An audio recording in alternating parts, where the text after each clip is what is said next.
বিশ্বনবী তার প্রথম বিয়েটা করেছেন। বিশ্বনবী যখন 25 বছর বয়স, কত বছর বিয়ে করলেন? সাইয়্যিদাতুনা খাদিজা রাদিয়াল্লাহু তাআলা আনহাকে। ওনার বয়স তখন কত ছিল? Can you imagine? আপনি কি কল্পনা করতে পারেন একটা পুরুষ যদি নারী লোভী হতো, নারী পিয়াসী হতো, যেখানে মক্কার নারীরা বিশ্বনবীর জন্য পাগল পড়া, এরকম সুদর্শন হ্যান্ডসাম স্মার্ট যুবক মক্কাতে দ্বিতীয়টা ছিল না। এখন সুবহানাল্লাহ, এরকম সুদর্শন শক্তিশালী যুবক বিশ্বনবী বলতেন, আমার এক হাতের মধ্যে 40 জন জান্নাতি লোকের শক্তি ঢুকিয়ে দিয়েছে কে? বিশ্বনবী তার প্রথম বিয়েটা করলেন 25 বছর বয়স। প্রথম বউয়ের নাম ছিল খাদিজা, বয়স হলো 40 হলেও হতো। তার আগে বিয়ে হয়েছে দুইটা, মানে দুইবার তালাক খাইছে, অনেকগুলো বাচ্চা জন্ম দিয়েছে, একেবারে প্রৌঢ়া বয়সের বার্ধক্যে উপনীত হয়েছে। 40 বছরের বার্ধক্যে উপনীত হওয়া একজন প্রৌঢ়া নারীকে বিয়ে করলেন বিশ্বনবী 25 বছরের যুবক। সুবহানাল্লাহ, 25 বছর বয়সে বিয়ে করলেন। আবার তার সাথে 25 বছর সংসার করলেন। বিশ্বনবীর 50 বছর বয়সের আগ পর্যন্ত বিশ্বনবী দ্বিতীয় বিয়ে করে না। আল্লাহু আকবার। 25 থেকে 50 বিশ্বনবীর যৌবনের মোক্ষম সময়টাকে বৃদ্ধা নারীর সাথে কাটিয়ে দিলেন। বিশ্বনবীর বিয়েগুলো 4টা কারণে ছিল। জোরে বলেন কয়টা? এক হচ্ছে educational cause, legal cause, social cause, political cause. 1 নম্বরে শিক্ষার কারণে সাহাবীরা মাসালা জানার জন্য বিশ্বনবীর কাছে যায়, কিন্তু নারীরা মাসালা জানার জন্য নবীর কাছে যেতে পারে না, কারণ নারীদের মাসালা জিজ্ঞাসা করার সময় লাজুকতা আসরা নাই। বিশ্বনবীকে আল্লাহ বললেন, ও নবী আপনি বিয়ে করেন, আপনার কাছে কোনো নারী এসে মাসালা জিজ্ঞেস করার দরকার নাই, আপনার বউয়ের সংখ্যা এত বেশি হবে, সব নারীরা এসে আপনার বিবির কাছ থেকে মাসালা জেনে জেনে ইসলাম মেনে নিবে গো নবী। আল্লাহু আকবার। এই শিক্ষার কারণে বিশ্বনবীর বিয়ের সংখ্যা বেড়েছে। 2 নম্বর হচ্ছে লিগ্যাল কজ, আইন শিখানোর কারণে। বিশ্বনবীর পালক ছেলে যায়েদ বিন হারিস, পালক ছেলের বউ, আপনি যদি পালক ছেলের বউ যদি বউকে তালাক দেয়, ওই বউকে পালক বাবা বিয়ে করতে পারে। যেরকম ঠিক কিনা? এটা বোঝানোর জন্য বিশ্বনবীর বিয়ের সংখ্যা আরো একটা বেড়ে গিয়েছে। চিল্লায় এখন আল্লাহু আকবার। আবার বিশ্বনবী ছিলেন সোশ্যাল মানুষ, সামাজিক মানুষ, সামাজিকতা রক্ষার জন্য বিয়ে করেছেন। বিশ্বনবীর রাইট হ্যান্ড, ডান হাত হলো আবু বকর। আবু বকরের মেয়েকে বিয়ে করে বিশ্বনবী আবু বকরকে শ্বশুর বানালেন। বিশ্বনবীর লেফট হ্যান্ড হলেন ওমর। ওমরের মেয়েকে বিয়ে করে বিশ্বনবী ওমরকেও শ্বশুর বানালেন। অনেকে জানে না ইসলামের 4 খলিফা, 4 খলিফার 2 জন হলো বিশ্বনবীর শ্বশুর, বাকি 2 জন বিশ্বনবীর জামাই। সুবহানাল্লাহ। আবু বকর বিশ্বনবীর শ্বশুর, ওমর ফারুক বিশ্বনবীর শ্বশুর, উসমান রাদিয়াল্লাহু আনহু বিশ্বনবীর মেয়ের জামাই, সাইয়েদনা আলী রাদিয়াল্লাহু আনহু বিশ্বনবীর মেয়ের জামাই। চিল্লায় এখন আল্লাহু আকবার। তাহলে 1 নম্বরে গেল এডুকেশনাল কজ, 2 নম্বরে লিগ্যাল কজ, 3 নম্বরে সোশ্যাল কজ, 4 নম্বর হচ্ছে পলিটিক্যাল কজ, রাজনৈতিক কারণে। বিশ্বনবী ইহুদিদের দুর্গে হামলা করলেন, খায়বার দুর্গ, আল্লাহু আকবার বলে বিজয় লাভ করলেন। বিজয় লাভ করার পরে আল্লাহ বললেন, ও মুহাম্মদ সাল্লাল্লাহু, খায়বারের যে ইহুদি নেতা তার মেয়েকে তুমি বিয়ে করো। বিশ্বনবী তাকে বিয়ে করলেন, সাফিয়া বিনতে হুয়াইব ইবনে আখতাব। বিশ্বনবী যখন সাফিয়াকে বিয়ে করলেন, সমস্ত ইহুদিরা চিন্তা করলো, হায় হায়, যার সাথে এতদিন যুদ্ধ করলাম এ হয়ে গেছে এখন আমাদের বেয়াই। বিশ্বনবী হয়ে গেছে বেয়াই, শত্রুপক্ষ হয়ে গেছে শ্বশুর বাড়ি। কোন সুবহানাল্লাহ। হাজার হাজার ইহুদি বলে, আর এই লোকের সাথে তরোয়ার দিয়ে যুদ্ধ করার দরকার নাই, সবাই পড়ে নাও লা ইলাহা ইল্লাল্লাহু মুহাম্মাদুর রাসূলুল্লাহ সাল্লাল্লাহু। এই কারণে বিশ্বনবীর বিয়ের সংখ্যা বেড়েছে। একটা বিবিকেও বিশ্বনবী নিজের মন মতো বিয়ে করেন নাই, করেছেন একজনের অর্ডারে। তিনি কে? এই জন্য প্রত্যেক বিবিকে বিশ্বনবী একটা ঘর দিয়েছেন, এটাকে আরবিতে বলে হুজরাত। এই হুজরার নামে এই সূরার নাম সূরাতুল হুজরাত। পড়েন আল্লাহু আকবার। এটা মাদানী সূরা। এখানে আল্লাহ তাআলা আমাদেরকে কিছু সোশ্যাল নর্মস শিখিয়েছেন, সামাজিক রীতিনীতি শিখিয়েছেন। এই সূরাটাকে বলা হয় সূরাতুল আখলাক, চরিত্র গঠনের সূরা। সোশ্যাল অ্যান্ড এথিক্যাল কিছু অ্যাটিটিউডস শেখানো হয়েছে, দ্য সোশ্যাল অ্যাটিটিউডস ইন ইসলাম। সমাজে সামাজিক কিছু রীতিনীতি আছে না নাই? আমাদের সমাজে আজ কোনো শান্তি নাই, ভাইয়ে ভাইয়ে মারামারি, বন্ধু বন্ধুতে কোপাকুপি, ফ্যামিলিতে ঝগড়া আছে না নাই? এই সূরাটার কেন্দ্রীয় আলোচ্য বিষয় হচ্ছে to ensure a peaceful society by practicing some rules and regulation. আল্লাহর দেয়া কিছু বিধিনিষেধ মেনে নেওয়ার মাধ্যমে সমাজে শান্তি প্রতিষ্ঠা করা। চিল্লায় পড়েন আল্লাহু আকবার। আমরা আজকে এই সূরার আলোকে জানার চেষ্টা করব কি কি জিনিস আল্লাহ আমাদেরকে মোরাল অ্যান্ড এথিক্যাল গাইডলাইন এবং ইনস্ট্রাকশন দিলেন, যেগুলো মানার মাধ্যমে একটা সমাজ শান্তিপূর্ণ হয়। আমাদের এই কায়েমপুরের সমাজটা শান্তিপূর্ণ হোক আমরা চাই কি চাই না? একটা আওয়াজ তুলে বলেন না, চাই কি চাই না? আমরা সবাই চাই। তাহলে আসেন সূরাতুল হুজুরাতে আল্লাহ কি বললেন আমরা শোনার চেষ্টা করি। আল্লাহ শুরু করলেন, ইয়া আইয়ুহাল্লাযীনা আমানু লা তুকদ্দিমু বাইনা ইয়াদাইল্লাহি ওয়া রাসূলিহি ওয়াত্তাকুল্লাহ ইন্নাল্লাহা সামিউন আলীম। আল্লাহু আকবার। আল্লাহ বললেন, ও ঈমানদারেরা শোনো শোনো, খবরদার আল্লাহ আল্লাহর রাসূলের চেয়ে বেশি বুঝো না। Don't be advanced before your Lord and Messenger. আল্লাহ আল্লাহর রাসূলের দেয়া বিধানকে তোমরা টপকে যেও না। আল্লাহ আল্লাহর রাসূল যেটা বলেছেন সেটাই ফাইনাল, ঠিক কি না? নাকি আল্লাহ আল্লাহর রাসূল কথা বলার পরে আমাদের কথা আছে? আল্লাহ আল্লাহর রাসূল কোনো বিধান দিয়েছেন, আমাদের কোনো কথা আছে? আমরা বলবো সামি'না ওয়া আতা'না, শুনলাম মানলাম, আমাদের কোনো কথা, আমাদের কোনো এখতিয়ার নাই, আমাদের কোনো অপশন নাই। আল্লাহ আল্লাহর রাসূল যেটা বলেছেন সেটাই ফাইনাল, ঠিক কি না? আল্লাহ বললেন, জিনা করলে মাথা কাটো, কার কথা? চুরি করলে হাত কাটো, কার কথা? এরপরে আমাদের কোনো কথা আছে নাকি? চুরি করলে হাত কেটে দাও, তবে এই হাত কলা চোর, মুরগি চোর, ডাব চোর, ওই চোরদের জন্য নয়, যারা এক সিগনেচারে 10,000 কোটি টাকা মেরে দেয় ওই চোরদের হাত, ঠিক কি না? যারা শেয়ার বাজার খেয়ে ফেলে, হলমার্ক খেয়ে ফেলে, রাস্তার রড খেয়ে ফেলে, তাদের হাত কাটা, যেরকম ঠিক কি না? হাত কেটে দাও, কার কথা? জিনা করলে কোমর পর্যন্ত জমিনের মধ্যে গেড়ে স্টোনিং করে পাথর মেরে দেহটা উড়িয়ে দাও, কার কথা? নামাজ না পড়লে 5 বেদ দাও, কার কথা? আল্লাহ আল্লাহ রাসূল যখন এই কথা বলেছেন, তারপরে আমাদের নিজেদের কোনো কথা আছে নাকি? আল্লাহ বললেন, ওয়ামা কানা লিমুমিনিন ওয়ালা মুমিনাতিন ইযা কাদাল্লাহু ওয়া রাসূলুহু আমরান আইয়াকুনা লাহুমুল খিয়ারাতু মিন আমরিহিম। আল্লাহ আল্লাহ রাসূল যখন কোনো ডিসিশন দেয়, ওই ডিসিশনই ফাইনাল। মুমিনদের ওই ডিসিশনের পরে নিজেদের কোনো ডিসিশন দেওয়ার সুযোগ থাকে? এজন্য ইসলাম আমরা রাসূলের কাছ থেকে শিখব। বিশ্বনবী যতটুকু শিখিয়েছেন ততটুকু ইসলাম। বিশ্বনবী মাগরিবের সালাত পড়েছেন 3 রাকাত, আমরা যদি পড়ি 5 রাকাত, কবুল হবে নাকি? জোরে বলেন হবে? কেন হবে না? কারণ নবী শিখায় নাই। চিল্লা এখন ঠিক কিনা? কথা কি বুঝতে পেরেছেন? কারণ নবী শিখায় নাই, বিশ্বনবী যা দিয়েছে তাই ইসলাম। এজন্য আল্লাহ বললেন, ওমা আতাকুমুর রাসূলু ফাখুযুহু, বিশ্বনবী যেটা দিয়েছেন সেটা ধরো। ওয়ামা নাহাকুম আনহু ফান্তাহু, বিশ্বনবী যেটা নিষেধ করেছেন সেটা থেকে দূরে থাকো, ঠিক কি না? নবী যা দিয়েছেন তাই ইসলাম, নবী যা করেছেন তাই ইসলাম, সেটাতেই কল্যাণ আর বরকত আছে না নাই? আপনি যদি চান আমি বিশ্বনবীর চাইতেও বেশি বুজুর্গ হব, হতে পারবেন? আপনি যদি কোন আমি নবীর চাইতেও বড় তাকওয়াবান হব, হতে পারবেন? কোন পাগলের যদি এই কথা বলে এটা শোনা যাবে? কারণ নবীর চেয়ে বড় মুত্তাকি হওয়া যায়, নবীর চেয়ে বড় বুজুর্গ হওয়া যাবে। নবী যা বলেছেন তাই ইসলাম। এক সাহাবী বললেন, উসাল্লিল লাইলা কুল্লা, সারা রাত আমি তাহাজ্জুদ পড়ব, আমি রাত্রে বিশ্রাম নেব না। বুখারীর বর্ণনা, আরেক সাহাবী বললেন, আসুমুদ দাহরা কুল্লা, সারা বছর আমি রোজা রাখবো, আমি কোনোদিন কিছু খাবো না। আরেক সাহাবী বললেন, আতাজিলুন নিসা, আমি নারীদের কাছে যাব না, বিয়ে করব না। এই 3 সাহাবীর 3 কথা যখন বিশ্বনবী শুনলেন, বিশ্বনবীর চেহারাটারে আগুনের গোলার মতো লাল করে দিল কে? বিশ্বনবী সাহাবাদের দমক একসাথে ডেকে ধমকাতে শুরু করলেন।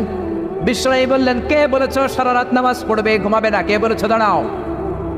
যেই সাহাবী বলেছেন, ভয়ের চোটে ওই সাহাবীর মুখ দিয়ে কোনো কথা বের হয়। বিশ্বনবী বললেন, খবরদার, সারা রাত্রি যদি তাহাজ্জুদ পড়ো, ওই তাহাজ্জুদ আল্লাহর দরবারে কবুল হবে। কেননা বিশ্বনবীর তাহাজ্জুদের সিস্টেম ছিল, মনোযোগ দিয়ে শোনেন, বিশ্বনবীর তাহাজ্জুদের সিস্টেম ছিল, এশার নামাজের পরে বিশ্বনবী ঘুমায় যেতেন, বিশ্বনবী এশার সালাতের পরে ঘুমিয়ে যেতেন। মাঝরাতে বিশ্বনবী তাহাজ্জুদের জন্য উঠতেন, 3-4 ঘন্টা তাহাজ্জুদের নামাজ পড়তেন, ফজরের নামাজের আগ দিয়ে আবার নবী ঘুমায় যেতেন। আবার ওই ঘুম থেকে উঠে ওযু ছাড়া 2 রাকাত ফজরের সুন্নাত পড়ে তারপরে বিশ্বনবী ফজরের নামাজের ইমামতি করতেন। সুবহানাল্লাহ, আর জোরে সুবহানাল্লাহ বলেন। বিশ্বনবী ঘুম থেকে উঠে ওযু করতেন না, কারণ ঘুমালে নবীদের ওযু ভাঙে না। সুবহানাল্লাহ। সারা রাত জেগে বিশ্বনবী তাহাজ্জুদ পড়েছেন এমন কোন হাদিস? বিশ্বনবী আশার নামাজের পরে ঘুমাতেন, মাঝরাতে তাহাজ্জুদ পড়তেন, ফজরের আগ দিয়ে সামান্য একটু ঘুমাতেন। এটার বলে পাওয়ার ন্যাপ। দেখবেন অনেক বাসায় ইজি চেয়ার থাকে, এরকম ন্যাপিং করা যায়। 10 মিনিটের একটা পাওয়ার ন্যাপ নিবেন, অ্যালার্ম দিয়ে রাখবেন, উঠে দেখবেন শরীরটা তরতাজা, ঠিক কিনা? এরকম পাওয়ার ন্যাপ নিতেন ফজরের আগে, ঘুমাতেন, নামাজ পড়তেন, আবার ঘুমাতেন, আবার নামাজ পড়তেন। ওয়া ইন্না ফি লিজাসাদিকা আলাইকা হাক, তোমার দেহের একটা হক আছে না নাই? আপনি সারা রাত যদি নামাজ পড়েন দিনের বেলায় অফিস করতে পারবে। এজন্য বিশ্বনবী বললেন, খবরদার সারা রাত নামাজ পড়বা না, ঘুমাবা আবার নামাজ পড়বা, ঘুমাবা আবার নামাজ পড়বা, কবুল করে নেবে কে? আবার যে সাহাবী বললেন আমি সারা বছর রোজা রাখবো, রোজা ভাঙবো না, বিশ্বনবী ওই সাহাবীকেও আচ্ছা মতো ধমক দিলেন, বললেন সারা বছর রোজা রাখলে রোজা কবুল হবে না। ওয়া ইন্নী আখশাকুম লিল্লাহ ওয়া আতকাকুম লাহু, আমি তোমাদের মধ্য থেকে সবচেয়ে বড় মুত্তাকি। বিশ্বনবী শুধু মুত্তাকি নয়, তিনি ইমামুল মুত্তাকিন। ঠিক কি না? তিনি ইমামুল মুত্তাকিন। বিশ্বনবীর চাইতে বড় মুত্তাকি হওয়া যাবে? বিশ্বনবীর চাইতে বড় মুত্তাকি হওয়া যায় না, বিশ্বনবীর চাইতে বড় বুজুর্গ হওয়া যায় না। বিশ্বনবী বললেন, খবরদার সারা বছর রোজা রাখা যাবে না। আমি বিশ্বনবী হয়ে, আমি মুত্তাকিদের ইমাম হয়ে সপ্তাহে রোজা রাখি মাত্র 2টা। জোরে বলেন কয়টা? আমি শুধু সোমবারে রোজা রাখি, বৃহস্পতিবারে রাখি, আর বাকি 5 দিন আমি খাই। সুবহানাল্লাহ। এজন্য খাবেন আবার রোজা রাখবেন, এটার নাম ইসলাম। বিশ্বনবী বললেন, আমি মাসে স্পেশাল 3টা রাখি, 13, 14, 15 রোজা আসরা নাই। এর চেয়েও যদি বেশি কারো রোজা রাখতে মনে চায় তাহলে দাউদ নবীর সিস্টেমে রোজা রাখবা। দাউদ নবী একদিন রোজা রাখতেন, আরেকদিন রাখতেন না, আরেকদিন রাখতেন, আরেকদিন রাখতেন না। কেউ বেশি রাখতে চাইলে এই সিস্টেমে রাখবা, সারা বছর রোজা রাখলে রোজা কবুল হবে। এজন্য বিশ্বনবী বলেছেন, সওমে বেসাল নিষিদ্ধ। আমাদের দেশের অনেক মা বোনেরা না জেনে লাগাতার রোজা রাখেন, মনে করে অনেক বড় মুত্তাকি হয়ে যেতেছে, আসলে যে আমল নামে কিছুই উঠতেছে না, এটা বুঝেই না। আছে না নাই? আরেক সাহাবী যিনি বললেন, আতাজিলুন নিসা, আমি নারীদের কাছে যাব না, আমি কোনোদিন বিয়ে করব না। বিশ্বনবী ওরেও দিলেন ধমক। বিশ্বনবী বললেন, বিয়ে করবা না কেন? আমি নবী হয়ে 13টা বিয়ে করতে পারি, তোমার কি প্রবলেম? আমি নবী হয়ে বিয়ে করেছি 13টা, আমার তো নবুয়তের কিছু কমতি হয় নাই, আমার তো বুজুর্গি কমে নাই, আমার তো তাকওয়ার কিছু কমে নাই। মুত্তাকি যদি হতে চাও বিয়ে করেই মুত্তাকি হতে হবে। ঠিক কি না? কি সুন্দর ইসলাম! বিশ্বনবী 13টা বিয়ে করেছেন। মূলত বিবিয়া 11 জন, দাসী 2 জন।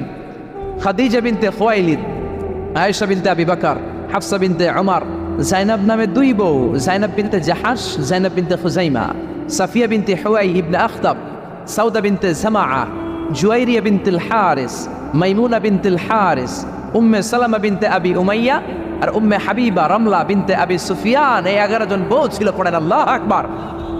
বিশ্বনবীর দাসী ছিল 2 জন, একজনের নাম হলো রাইহানা, রাইহানা বিনতে যায়েদ আন-নাদারিয়া, আর এক দাসীর নাম ছিল মারিয়া, পুরো নাম হলো মারিয়া বিনতে শামউন আল-কিবতিয়া। সুবহানাল্লাহ পড়েন।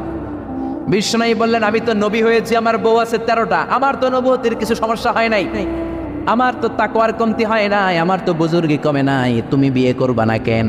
আন-নিকাহু মিন সুন্নতি ফামান রাগিবা আন সুন্নতি ফালাইসা মিন্নি। বিয়ে করা আমি নবীর সুন্নাত, আর আমার সুন্নাতকে যে ঘৃণা করে সে কখনো আমার উম্মত হতে পারে না। আল্লাহু আকবার। এজন্য বিশ্বনবী যেটা শিখিয়েছেন সেটাই ফাইনাল। বিশ্বনবী যতটুকু শিখিয়েছেন সেটাই ফাইনাল। নাকি তারপরও নিজে বুজুর্গি করবেন, তাকওয়াগিরি দেখাবেন, আর এগুলো করা যাবে? এজন্য আল্লাহ বললেন, ইয়া আইয়ুহাল্লাযীনা আমানু লা তুকদ্দিমু বাইনা ইয়াদাইল্লাহি ওয়া রাসূলিহি ওয়াত্তাকুল্লাহ ইন্নাল্লাহা সামিউন আলীম। ও ঈমানদারেরা, আল্লাহ আল্লাহর রাসূল যেটা বলেছে সেটাই ফাইনাল।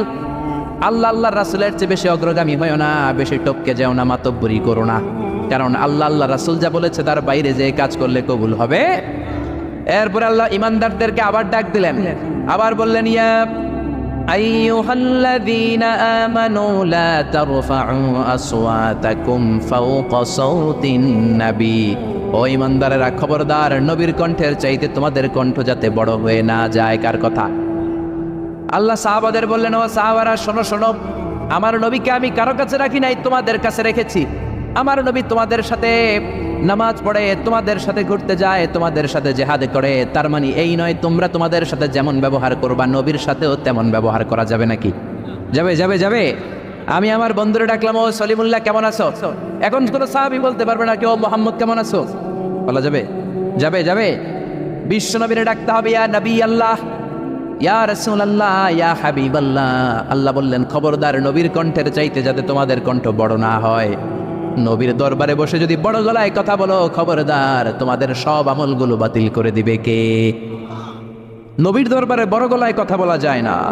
এই আয়াতের একটা ব্যাকগ্রাউন্ড আছে। বনু তামিমের বেদুইনরা আসলো নেতা বানানোর জন্য। কে হবে নেতা?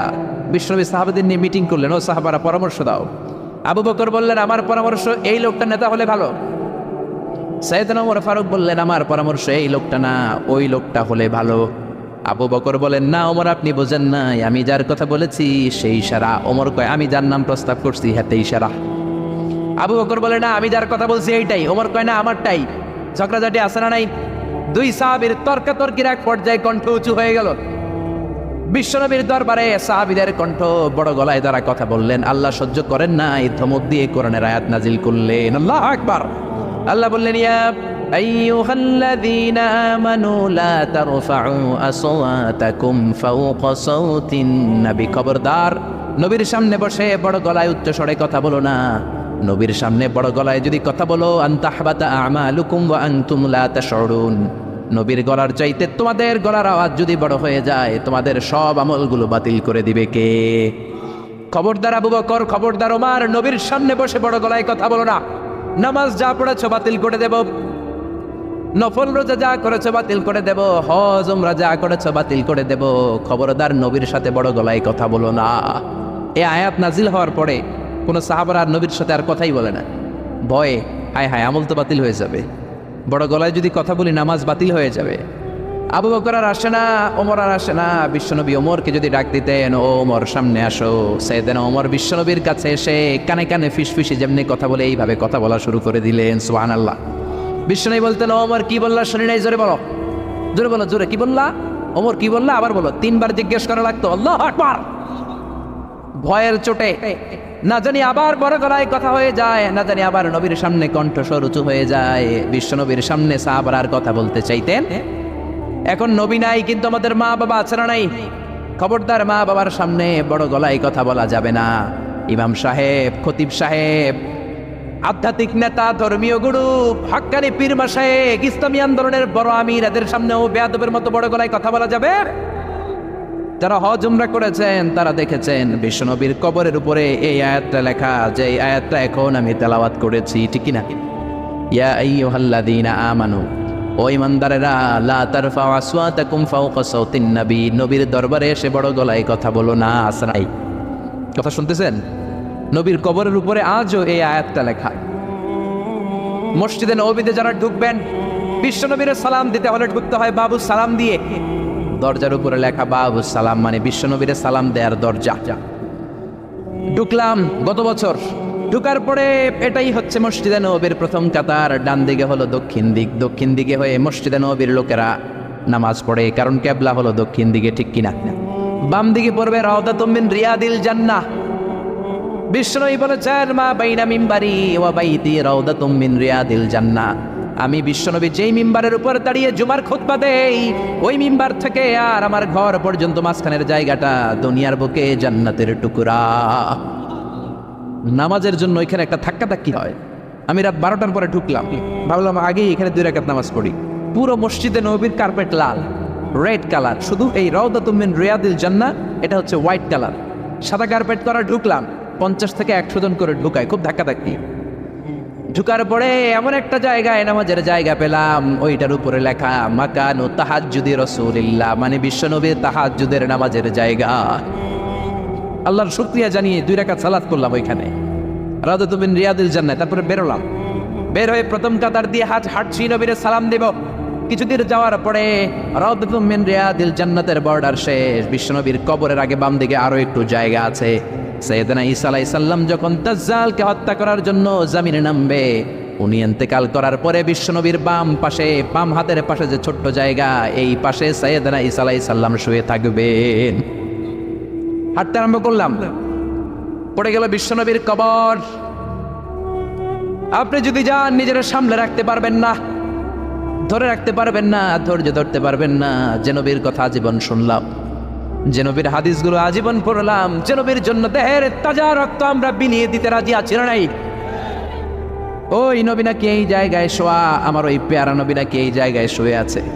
বুকটা ফেসে চিৎকার আসে, চিৎকার দিয়ে নবী গো বলে ডাকতে পারে চায়, কিন্তু খবরদার নবীর কবরের উপরে একটা লেখাইয়া আইয়ুহাল্লাযীনা আমানু লা তারফাউ আসওয়াতাকুম ফাওকা সাওতিন নবী, খবরদার খবরদার, নবীর কবরের পাশে এসেছো, নবীর দরবারে এসেছো, বড় গলায় কথা বলো না।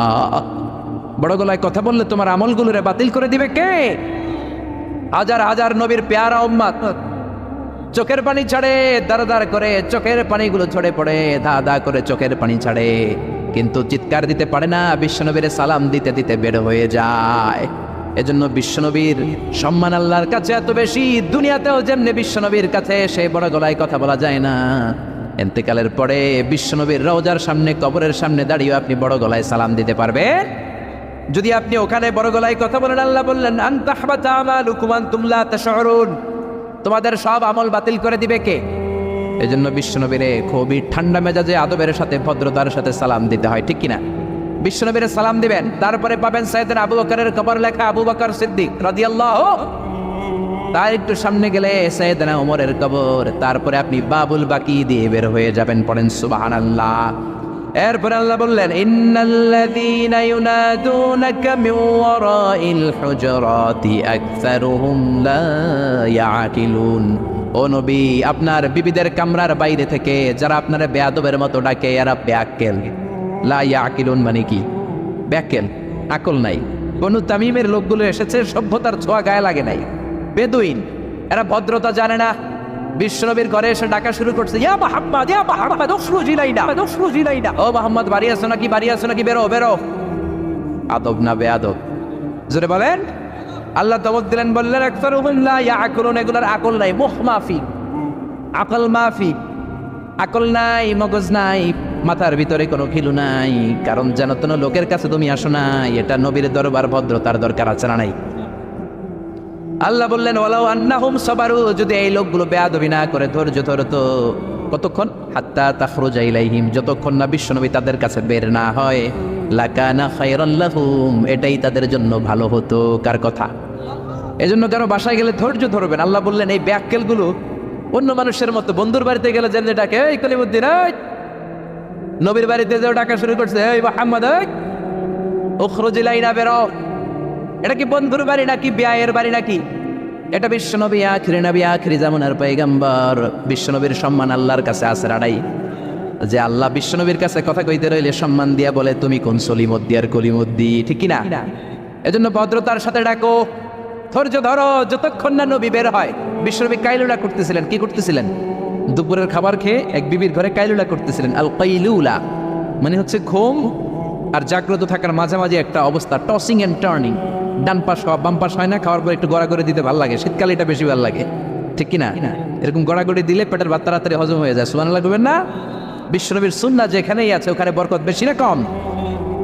বিশ্বনবী কাইলুলা করতেছিলেন, ওরা এসে ব্যাককেলের মতো ডাকতেন শুরু করলেন, ও মোহাম্মদ, ও মোহাম্মদ। আল্লাহ বললেন ওরা যদি ধৈর্য ধরতো ওদের জন্যই ভালো হতো। এজন্য কারো বাসায় গেলে তাড়াহুড়ো করবেন না। অনেক এমপি সাহেবের বাসায় যায়, সিগনেচার লাগবে, এই কাজ ওই কাজ, এমপি সাহেব বের হওয়া পর্যন্ত অপেক্ষা করবেন, এটাই ভদ্রতা। পাগল হয়ে যায়, আসে না কেন? আরে আসে না কেন? হুজুরের বাসায় যায় দেখা করার জন্য, হুজুর বেরোয় না কেন, হায় হায় আসে না কেন, এরকম অভিযোগ আছে না নাই? আরে হুজুরও তো মানুষ, হুজুরেরও তো বাসায় একটা পেরেশানি থাকতে পারে, একটা ঝামেলা চলতে পারে, তার অজু গোসলের দরকার হতে পারে, তারপরে ফ্রেশ হয়ে আপনার কাছে আসা লাগবে। চিল্লা এখন ঠিক না? এগুলো বুঝবেন না হলে আপনারাও ব্যাককেল। আল্লাহ বললেন দুনিয়ার যারা এই সিস্টেম মানে না, এই পন্থাগুলো অনুসরণ করে না, এগুলো মুখ মাফি, আকল নাই, ব্যাককেল বলে আল্লাহ গালি দিচ্ছে। এজন্য ধৈর্য ধরবেন। আর সবচেয়ে বেটার, কারো বাসায় যাওয়ার আগে অ্যাপয়েন্টমেন্ট নিয়ে যাবেন।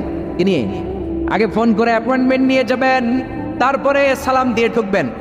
3 বার দরজায় নক করবেন, আর দরজার দিকে সরাসরি মুখোমুখি হয়ে দাঁড়াবেন না। বিশ্বনবী বলেছেন হয় ডান দিকে হয়ে দাঁড়াও, নয় বাম দিকে হয়ে দাঁড়াও।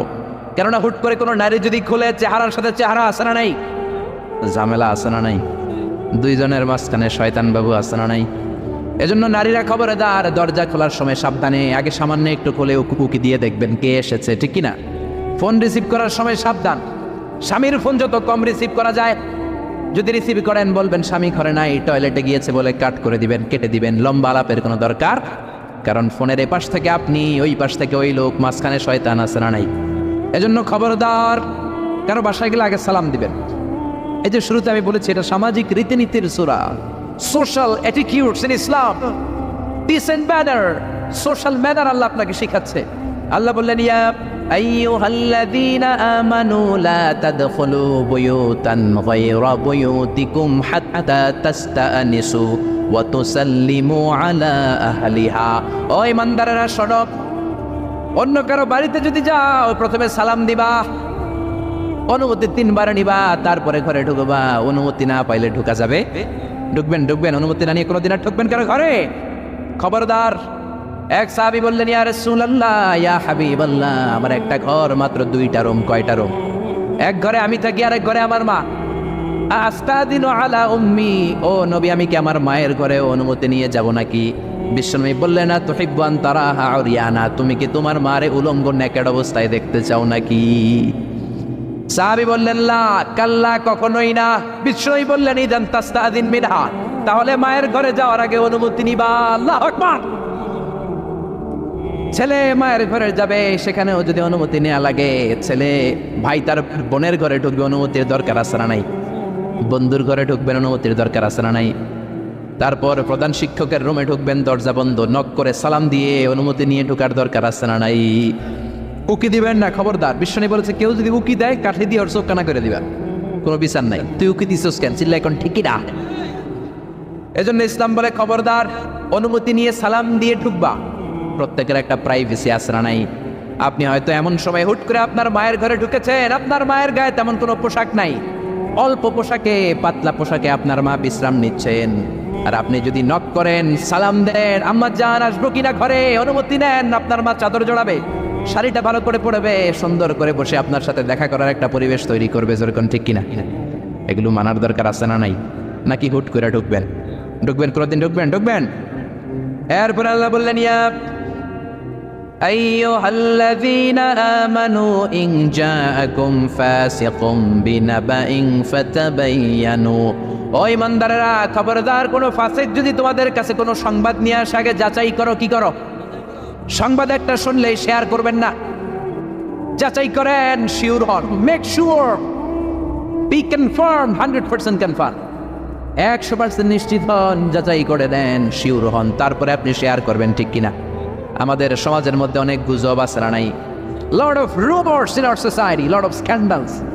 গুজব আছে, স্ক্যান্ডাল আছে, নায়ক নায়িকাদের স্ক্যান্ডাল আছে না নাই? ক্রিকেটারদের স্ক্যান্ডাল আছে না নাই? নেতা নেত্রীদের স্ক্যান্ডাল আছে না নাই? সমাজপতিদের স্ক্যান্ডাল আছে না নাই? ফেসবুকে সংবাদ একটা শুই নাই, সবাই মারে শেয়ার আছে না নাই? এটা কি সত্য না মিথ্যা? যাচাই করে নাই, হয়তো নিউজটা ছিল মিথ্যা। আপনার গুনার পাল্লাটা তখন ভারী করে দিবে কে? বি শিওর, আগে কনফার্ম হন whether the news is right or wrong, সত্য না মিথ্যা। আপনি অফিস করতেছেন, আপনার বন্ধু এসে বলল, ও দোস্ত, তুমি অফিসে বসে আছো, দেখলাম তোমার বউরে, ভাবিরে দেখলাম আরেক বেটার লগে বাজারে টাঙ্কি মারে। আপনার বন্ধু এসে বলল, শুনে আপনি বিশ্বাস করে ফেলছেন, বাড়িতে গেছেন, অফিস শেষে বাড়িতে গিয়ে কোনো কথা নাই, মাথার চুলে ধইরা কোনি আছে না নাই, বউরে কিলাইতে শুরু করলেন। হতে পারে এই কিলাকিলির কারণে ফ্যামিলিটা ভেঙে যাবে, হতে পারে আপনার বন্ধু আপনারে মিথ্যা বলেছে, হতে পারে না? অথবা যারা দেখেছে সে আপনার বিবি নয়, আপনার বিবি যেই রঙের কাপড় পরে ওই রঙের কাপড় পরা আরেক মহিলাকে দেখেছে, ঠিক কিনা? হতে পারে কি পারে না? এজন্য খবরদার, শুনে বিশ্বাস করবেন না। আজকে থেকে প্রতিজ্ঞা করেন, সূরাতুল হুজুরাতের আলোকে কোনো কথা শুনেই আমরা বিশ্বাস করব না, আগে যাচাই করব। কি করবেন?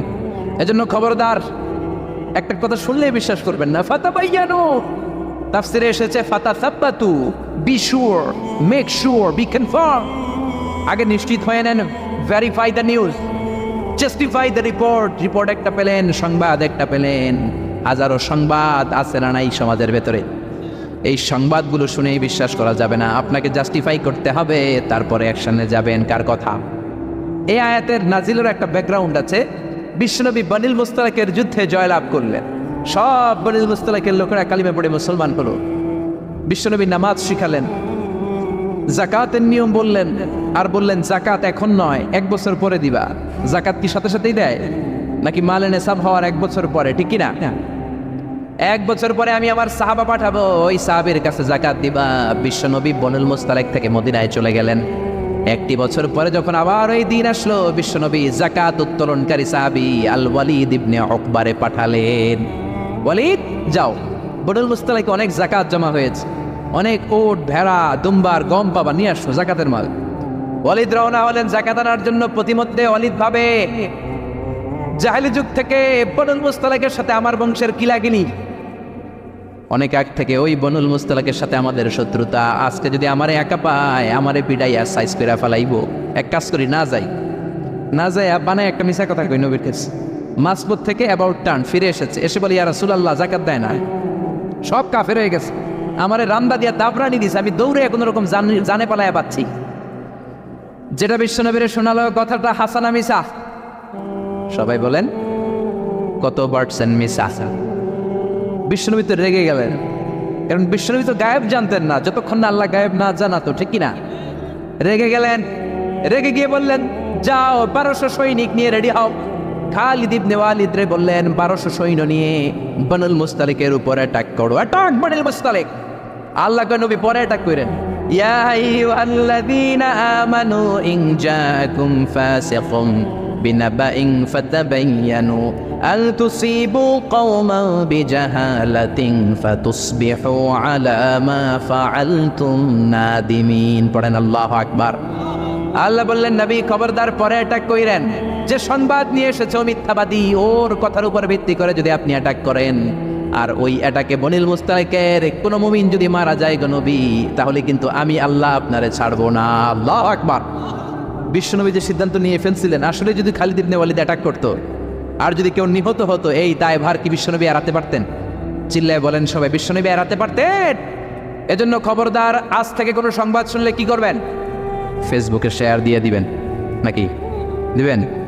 কি করবেন? মাশাআল্লাহ, জাস্টিফাই করুন। কি করবো? জাস্টিফাই করবো। এরপর আল্লাহ বললেন ওয়া ইন তাইফাতানি মিনাল মুমিনিনা ক্তাতালু ফাসলিহু বাইনাহুমা। ও নবী, মুমিনদের দুই দল যদি ঝগড়া লাগে, দুই দলকে আপনি নবী মিলিয়ে দিবেন। সুবহানাল্লাহ। ভাই ভাই মারামারি আছে না নাই? জমি লইয়া কোপাকুপি আছে না নাই? দুইজন যদি মারামারি লাগে কি করবেন? আরো লাগায় দিবেন, নাকি লাগাই দিবেন? একদল আছে লাগায় দেয়, কয় লাগুক, বড় ভালোই লাগে, আর একটু লাগা লাগা লাগা, আসরা নাই, আরো ঝগড়া লাগা। ও মিয়া, এই কায়েমপুর এলাকার মধ্যে কোনো বাড়িতে যদি আগুন লেগে যায়, কি দিয়ে নিভাবেন? আগুন লাগলে কি ডালেন? একদল আছে কেরোসিন তেল ডালে, আসরা নাই? আগুন ডাকলে, আগুন জ্বললে তেল ডালা যাবে না, ঢালতে হবে কি? এজন্য আল্লাহ বলেন ওয়া ইন তাইফাতানি মিনাল মুমিনিনা ক্তাতালু ফাসলিহু বাইনাহুমা। ও নবী, মুমিনদের দুই দল যদি ঝগড়া লাগে মিলিয়ে দেন। দুই ভাই ঝগড়া লাগে মিলিয়ে দেন, স্বামী স্ত্রী যদি ঝগড়া লাগে বসে মিলিয়ে দেন। আপনি যদি মিলিয়ে দেন, আপনার মর্যাদা বাড়িয়ে দিবে কে? বিশ্বনবী সাহাবীদের বললেন আলা উখবিরুকুম বিআফদালি দারাজাতি সিয়ামি ওয়াস সালাতি ওয়াস সাদাকা। ও সাহাবারা, নফল নামাজের চাইতে বড়, রোজার চাইতে বড়, যাকাতের চাইতে বড় একটা ইবাদত আছে, আমল আছে। ওই আমলটা কি আমি কি তোমাদের বলবো না? সাহাবারা বললেন অবশ্যই বলবেন। বিশ্বনবী বললেন ওই আমলটা হলো ইসলাহু যাতিল বাইন, দুই পক্ষকে মিলায় দেওয়া। সারা রাত নামাজ পড়লে আপনার যেই সওয়াব, সকালবেলা ফজরের পর বাইরে দেখলেন দুই রিকশাওয়ালা মারামারি লাগছে, ছোট চিপা রাস্তা হইলে রিকশাওয়ালাকে কিলাকিলি আসে না নাই? আপনি রিকশা থেকে নেমে দুইজনকে বুঝাই দিলেন মারামারি করো না, ঝগড়া করো না, মিলাই দিলেন। আপনার জান্নাতটারে বড় বানায় দিবে কে? মিলাই দিবেন। যারা ইমানদার এরা মিলাই দেয়। বিশ্বনবী এসেছে মিলানোর জন্য, মিউচুয়াল কম্প্রোমাইজের জন্য। বিশ্বনবী যেখানেই মারামারি দেখতেন লাগাই দিতেন, নাকি কি করতেন? মিলাই দিতেন। ভাইয়ে ভাইয়ে মিলাবেন, স্বামী স্ত্রীতে মিলাবেন, বাদী আর বিবাদীর মধ্যে মিলাবেন, দুই গোষ্ঠীর মধ্যে মারামারি মিলাই দিবেন, ঠিক কিনা? বিশ্বনবী শুধু মিলাতেন, দেয়ার ইজ নো সেপারেশন। বিশ্বনবী বলতেন কোনো সেপারেশন নাই, আমি মিলাই দিব। জোহরের নামাজের পরে প্রায় বিশ্বনবী ওনার কলিজার টুকরা ফাতেমার বাড়িতে ঘুরতে যেতেন। একদিন জোহরের নামাজের পরে ফাতেমার ঘরে যেয়ে দেখে আলী নাই, কে নাই? বিশ্বনবী বললেন ও ফাতেমা, আইনা আলী, আলী কই? ফাতেমা বললেন বাবা আমার সাথে ঝগড়া করছে। কি করছে? স্বামী স্ত্রীর মধ্যে এরকম ঝগড়াঝাটি আছে না নাই? ঝগড়াঝাটি না থাকলে আসলে ভালোবাসার মজাটাই বোঝা যায় না, ঠিক কিনা? ওই কয় ঠিক, মানে কমন পড়ছে সবার, ঠিক কিনা? ঠিক কিনা? বেশি করেন না আবার ঝগড়া, হালকা একটু কইরেই সরি বলে ফেলবেন। কি বলবেন? আল্লাহ আপনাকে বানাইছে খালি সরি করার জন্য। কিসের জন্য? বিশ্বনবী বললেন ফাতেমা, আলী কোথায়? ফাতেমা বলে ঝগড়া হয়েছে, বের হয়ে গেছে। বিশ্বনবীর চেহারাটা আগুনের গোলার মতো লাল হয়ে গেল। বললেন ফাতেমা, তুমি নবীর মেয়ে হতে পারো ঠিক, কিন্তু আলী যদি তোমার উপর নাখোশ থাকে রে ফাতেমা, কিয়ামতের দিন আমি নবী হয়েও তোমার কিছু করতে পারবো না।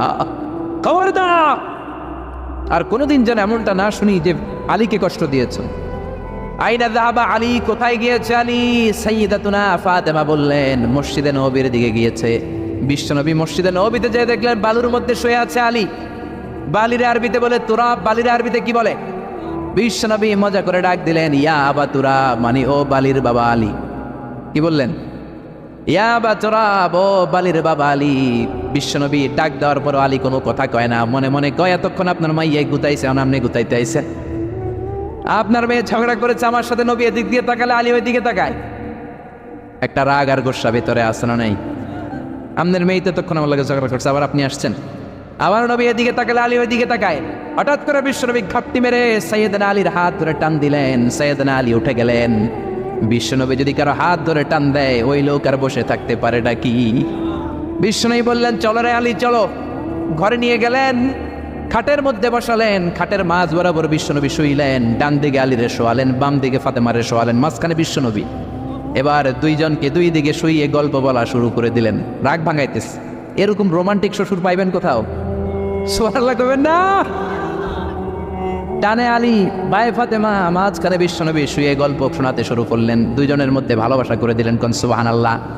এজন্য বিশ্বনবী দুনিয়াতে এসেছেন মিলানোর জন্য, মিলায় দেওয়ার জন্য, সেপারেশন করার জন্য বিশ্বনবী আসে নাই, আলাদা করার জন্য আসে নাই। এজন্য মারামারি লাগলে কি করবেন? পারবেন তো? পারবেন? কায়েমপুরে আর কোনো মারামারি হইতে দিবেন? বাঘের বাচ্চার মতো চলে যাবেন, সামনে দাঁড়া, আর কিলাকিলি করিস না, কি হয়েছে ক।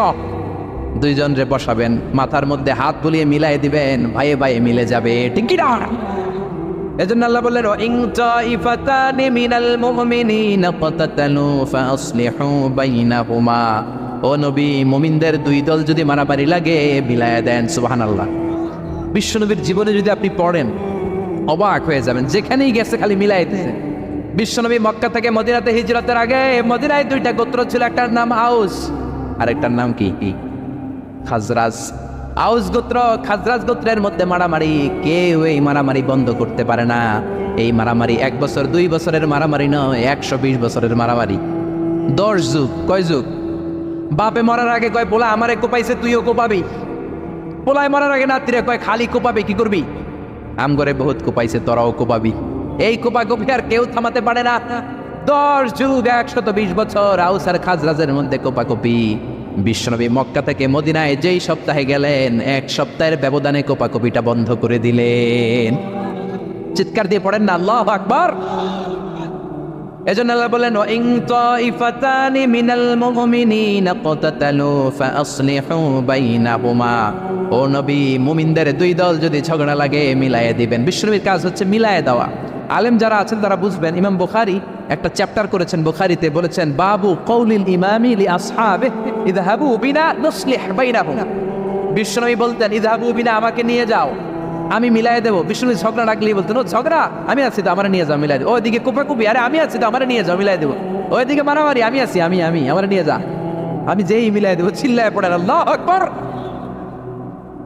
এরপরে রব্বুল আলামিন 11 নম্বর আয়াতে 12 নম্বর আয়াতে মুমিনদের 6টা বদ খাসলাতের কথা বললেন। কয়টা? জোরে কোন কয়টা? আমরা এক এক করে দেখবো, এগুলো আমাদের মধ্যে যদি থাকে, এগুলো থেকে আমরা আল্লাহর কাছে পানা চাই। কোন আমিন? আর জোরে পড়ে না আমিন। এজন্য মারামারি লাগলে কি করবেন? সমাধান করে দিবে, মিলাই দিব। ঠিক কি না?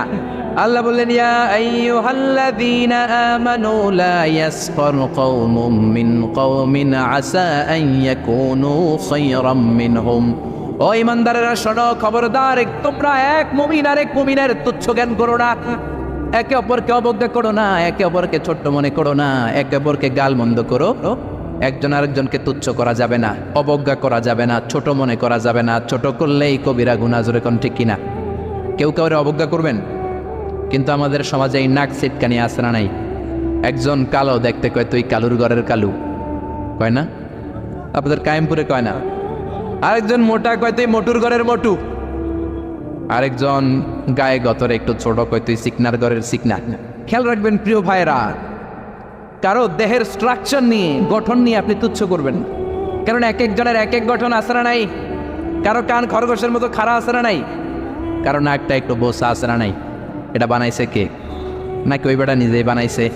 ওয়াল্লাযী ইউসাউবিরুকুম ফিল আরহামি কাইফা ইয়াশা লা ইলাহা ইল্লা হুয়াল আজিজুল হাকীম। খবরদার, তোমরা যখন মায়ের পেটে ছিলা তখনই তোমাদের চেহারার স্ট্রাকচার দিয়েছে কে? যেই লোকটা কালো হয়েছে নিজের ইচ্ছায় হয় নাই, ওরে কালো বানাইছে কে? যে সাদা হয়েছে নিজে সাদা হয় নাই, সাদা বানাইছে কে? আল্লাহ নিজেই স্ট্রাকচার দিয়েছেন আমাদেরকে। আমাদের চেহারা বানানোর অনুমতি আল্লাহ দেয়? আল্লাহ যদি বলতেন যাও যাও প্রত্যেকের চেহারা প্রত্যেকে বানায় না, আমরা প্রত্যেকে আমাদেরকে সুপারস্টার করে বানাতাম। যদি বলতো যাও নিজের চেহারার ডিজাইন নিজেই দাও, তাহলে প্রত্যেকে তো প্রত্যেককে ইউসুফ নবীর মতো সুন্দর করতাম। প্রত্যেক নারী প্রত্যেককে বিশ্ব সুন্দরী বানাতো, প্রত্যেক নারী প্রত্যেককে জুলাইখার মতো করে বানাতো, প্রত্যেক নারী নিজের চেহারাটাকে ঐশ্বরিয়া রায় এভরি করে বানাতো, ঠিক কি না? নিজেকে সবচেয়ে সুন্দরী করে বানাতো। কিন্তু এই সুযোগ আল্লাহ দেয় নাই। মায়ের পেটে থাকতে আমাদের চেহারার ডিজাইন দিয়েছে কে? এজন্য তোর নাক বসা, তুই কালুর ঘরের কালু, তুই সিকনার ঘরের সিকনা, এগুলো বলবেন? বলা যাবে? বলা যাবে? বিশ্বনবীর সাহাবা আব্দুল্লাহ ইবনে মাসউদ, ওনার পা দুইটা ছিল একেবারে চিকন। একবার বিশ্বনবীর সামনে যখন খেজুর গাছের উপরে উঠলো খেজুর পাড়ার জন্য, ওনার চিকন পা দুইটা দেখে সাহাবারা হাসাহাসি শুরু করলো। বিশ্বনবী বললেন, আমার ইবনে মাসউদের পায়ের নলা দেখে চিকন হওয়ার কারণে তোমরা হাসো। ইবনে মাসউদের পা দুইটা যদি কিয়ামতের দিন ওই কঠিন মুসিবতের কালে মিজানের পাল্লার উপরে এই পা দুইটা রেখে দেয়া হয়, আল্লাহর কসম এই পা দুইটা উহুদ পাহাড়ের চেয়ে ভারী হয়ে যাবে। কার বদনাম করেন আপনি? কার ব্যাপারে কথা বলেন? খবরদার, হয়তো যারা আপনি গালি দিলেন সে আল্লাহর কাছে আপনার চেয়েও বেশি প্রিয়, জোরে কোন ঠিক কিনা? খবরদার, কারো আকৃতি নিয়ে দেহের গঠন নিয়ে কোনোদিন তুচ্ছ করা যাবে না। বিশ্বনবীর একজন বিবি ছিল একটু মোটা, ওই বিবির নাম হলো সফিয়া বিনতে হুয়াই ইবনে আখতাব। বিশ্বনবীর একমাত্র কুমারী বউ আয়েশা একদিন ঝগড়া লেগে বিশ্বনবীর কাছে এসে বলল, আপনার মুটকি বউ সফিয়া, মুটকি মুটি, আপনার মুটি বউ, মুটকি বউ সফিয়া। এই কথাটা বললেন, বিশ্বনবীর চেহারাটা আগুনের গোলার মতো লাল করে দিল কে? বিশ্বনবী বললেন, আয়েশা তুমি এটা কি বললা? কি বললে এটা তুমি আয়েশা? লাকাদ কুলতিলা কালিমাতান ইয়া আয়েশা, ও আয়েশা এমন কথা তুমি বলেছো, লাউ মুসজাত বিমাইল বাহার, এই কথাটা যদি সাগরের পানিতে রেখে দেয়া হয়, সাগরের চমৎকার নীলাভ পানি মুহূর্তের মধ্যে কুচকুচে কালো হয়ে যাবে রে আয়েশা। আল্লাহু আকবার। শুধু বলছে মুটকি মুটি, আপনার এই বউটা মুটি। এজন্য আর কখনো কারো গঠন নিয়ে তুচ্ছতাচ্ছিল্য করবেন? করবেন করবেন করবেন। এজন্য আল্লাহ বললেন, খবরদার গঠন আকৃতি নিয়ে তুচ্ছ করো না। এরপর আল্লাহ বললেন, ওয়ালা তালমিজু আনফুসাকুম, তোমরা নিজেদের বদনাম করো না, নিজেদের দোষারোপ করো না, অন্যের দোষ খোঁজো না। একদল আছে নিজের কোনো দোষ খোঁজে না, অন্যের দোষ খোঁজে বেড়ায়, আছে না নাই?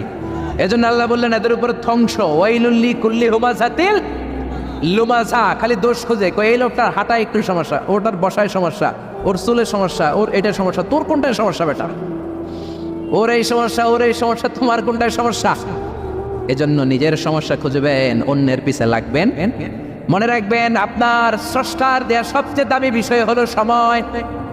স্রষ্টার দেয়া আপনার জন্য সবচেয়ে দামি উপহার হলো আপনার সময়। আপনার এই সময়টা অন্যের দোষ খোঁজাখুঁজিতে লাগায়েন না, আপনার নিজের দোষ খোঁজেন, নিজেকে পরিবর্তন করেন, আপনার ক্যারিয়ারটাকে ব্রাইট করেন, আপনার জীবনটাকে সুন্দর করে দিবে কে?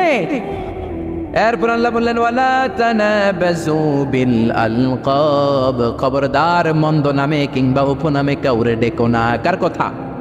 যার যে নাম ওই নামে ডাকতে বলেছে কে?